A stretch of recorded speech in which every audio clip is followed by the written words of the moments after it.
ሰላም እንዴት አላችሁ? የንጋት አካዳሚ ቤተሰቦች በባለፈው ክፍለ ትምህርታችን እንግዲህ የተለያዩ የአማርኛ ሆሄያትን እያየን ቆይተናል ማለት ነው። እንግዲህ በባለፈው ክፍለ ትምህርት የጠ ቤቶችን አይተን በጠ ቤቶች ደግሞ ቃላቶችን መስርተን ነበር የተለያየን። እንደው ለማስታወስ ያክል አንዴ በወፍ በረራ የማሳያችሁ ይሆናል ማለት ነው። የጠ ቤቶችን ተመልከቱ። እዚህ ጋር የጠ ጡ ጢ ጣ ጤ ጥ ጦ እነዚህ ናቸው ማለት ነው። እዚህ ጋር ጠ ጡ ጢ ጣ ጤ ጥ ጦ እነዚህ የጠ ቤቶችን አይተናል ማለት ነው። በእነዚህ የጠ ቤቶች ደግሞ ቃላቶችንም መስርተን ነበር የተለያየን ማለት ነው።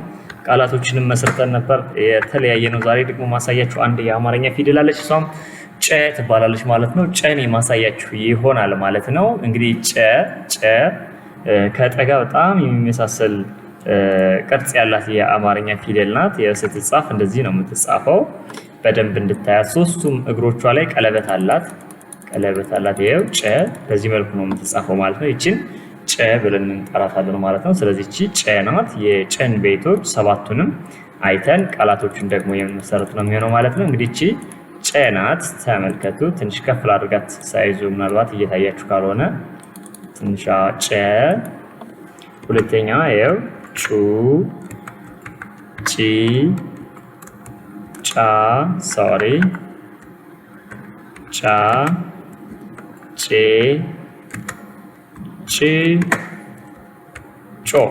ይኸው ጨ ጩ ጪ ጪ ጫ ጬ ጭ ጮ።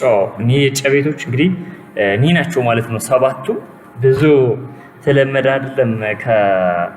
ከግዕዝ ፊደላት ውጭ ሌላ አማርኛ የጨመራቸው ቃላቶች ውስጥ ነው የምትገኘው ጨ ማለት ነው። ግን ያው በጨ የሚጀምሩ ቃላቶች ስላሉ የግድ አስፈላጊናት ፊደሏን ማወቅ ይኖርብናል። ለምሳሌ ጨዋታ ብለን መጻፍ ብንፈልግ፣ ጩቤ የመሳሰሉ ነገሮችን መጻፍ ብንፈልግ የምንጠቀማት እቺ ጨ ናት ማለት ነው። ስለዚህ ጨ ጩ ጪ ጫ ጬ ጭ ጮ ሰባቱ እኒህን ይመስላሉ ማለት ነው። እስኪ ሳይዛቸውን ደግሞ ከፍ አድርጌ አንዴ ለየብቻ አሳያችኋለሁ ማለት ነው። ይሄው ጨ ኪናት ጩ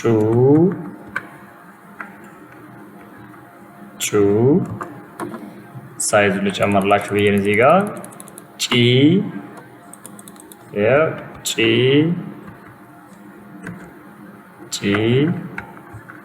ጫ ይሄው ጬ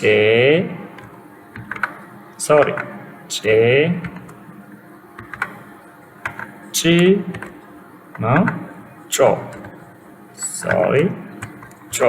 እኒህ ናቸው የጨ ቤቶች። አሁን ደግሞ እስኪ ሁለቱን በአንዴ ጨንና ጩን በአንድ ላይ ላሳያችሁ። ይኸው ጨ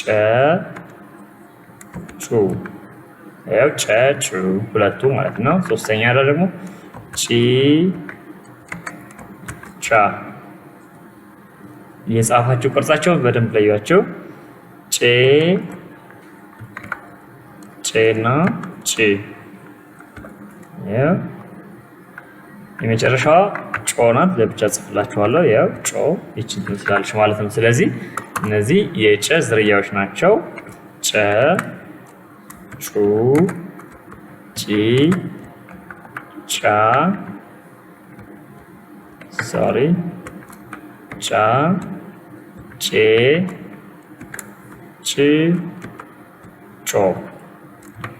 እኒህ ናቸው የጨ ቤቶች ሰባቱ ማለት ነው። ሁሉም እግራቸው ላይ ቀለበት ያላቸው ናቸው። እዚህ ጋር ላሳምስላችሁ ብዬ ነው ሳይዙ። ያው እኒህ የጨ ቤቶች ናቸው ማለት ነው።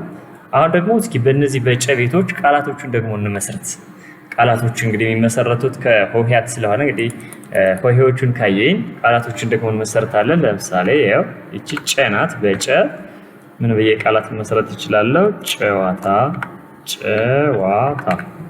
ብዬ መሰረት እችላለሁ ማለት ነው። ቴክስት ከለሩ ካልተመቻችሁ እቀይረዋለሁ። እዚህ ጋር ቴክስት ከለሩ ያው ድምቅ ብሎ እንዲታያችሁ ያው በዚህ ያደረኩት ማለት ነው። ስለዚህ በጨ ጨዋታ፣ ሌላ በጨ ያው ጨሌ ማለት እችላለሁ። ሌላ በጨ ጨለማ ማለት እችላለሁ። በጨ ጨቅላ ጨቅላ ማለት እችላለሁ። ሁለተኛዋ ደግሞ ጩ ናት። ጩ ማለት ይቺ ናት። እንግዲህ በጩ ደግሞ በእርግጥ ብዙ በጩ የሚጀምሩ ቃላቶቹ ያን ያክል ብዛታቸው ያን ያክል ናቸው። ግን በጩ ጩቤ ጩቤ ማለት እችላለሁ። ጩባው ማለት እችላለሁ። ይሄ ጩባው ማለት እችላለሁ። በጩ ሌላ ጩቤ ጩባው። እናንተ እስኪ ኮሜንት ላይ ያስቀምጡ ብዙ የተለመዱ የአማርኛ ቃላቶች ስለሌሉ ማለት ነው። በዚህ በጪ ደግሞ ጪ ማለት ደግሞ ይቺ ናት። እንግዲህ ጪ ጪስ ማለት እችላለሁ። ያው ጪስ ማለት እችላለሁ። ሌላ በጪ ጪጋግ ማለት እችላለሁ። ያው ጪጋግ ማለት እችላለሁ። ሌላ በጪ እናንተም ኮሜንት ላይ ታስቀምጡልኛላችሁ ማለት ነው። ወደ አራተኛዋ የጨ ቤት እንሄዳለን። ያው ጫ ይቻት በጫ በጣም ብዙ ቃላቶች አሉ። ያው ጫማ ማለት እችላለሁ። ያው ጫማ ማለት እችላለሁ። ሌላ በጫ ጫቅሌ ማለት እችላለሁ። ማለት ስም ቢሆን ይሄ ጫቅሌ ማለት እችላለሁ።